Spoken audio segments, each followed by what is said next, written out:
Be a fragrance and not an odor. Again, when you're a fragrance, you bring happiness wherever you go. When you're an odor, you bring happiness whenever you go. So how can we be more of a fragrance in our leadership, in our relationships, in our families, in our workplaces, on airplanes? We can be a fragrance by being intentional about empathy. What is empathy? Empathy is feeling with someone. Sympathy is feeling sorry for someone. It's that person. Brene Brown talks about the person that's kind of in the pit, and you get down in the pit with them and help them process. Versus that's empathy versus sympathy, where you see someone in the pit and oops, sucks to be you, and you just keep walking by. Sorry that's happened to you. Sorry you fell in that pit. And so a couple of weeks ago, actually a couple of years ago, my wife and I were having a growth session in our 32-year marriage, and I asked her the question, and this is the question, we were at an impasse. Honey, what do you want me to hear that I'm not hearing? You want to mark that down. That is one of the, I found that to be one of the most strategic, one of the most deliberate, one of the most compelling questions I've ever asked in relationships, in my coaching. I've helped teams turn the page because of that question. So what happened, she shared and I simply echoed what she wanted me to hear.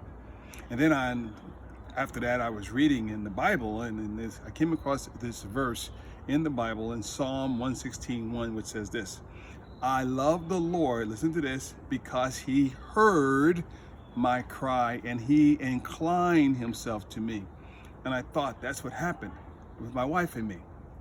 See, when we feel heard, we feel loved. And when we feel loved is because we felt heard. Let me say that again. When we feel heard, we feel loved. And when we feel loved, it's because we felt heard. And being heard doesn't mean that you necessarily agree with me, agree with my position or my beliefs, but it's simply that you get me, you see me, you hear me. And somehow in doing that, we are known, which we were made to be known, heard, and seen, which we feel valued. We feel valued when that happens. And so empathy is that. That is a compelling, powerful scent that leaders need, that your team needs, that your family needs. We need that on airplanes when we're traveling. We need that in the pressure and the stress of this pandemic. How can we be people of fragrance through empathy and not an odor? And not an odor. So I want to encourage you today. Developing story, point of the story. Be a fragrance, not an odor. Show up and decide to make space to enter into someone else's narrative and story from a place of empathy, being present with them, hearing them, affirming them, seeing them. That's a win-win. When we do that with one another, it's a mood booster, and everyone can win when we show up from a place of empathy.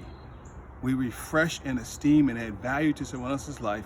It also impacts us in a powerful way. So, life, leadership, success, what is it? It's hard work, it's heart work, it's worth the work. And today I want to encourage you to do the work. Be a fragrance, not an odor. Show up and show and smell good by spraying on the scent of empathy.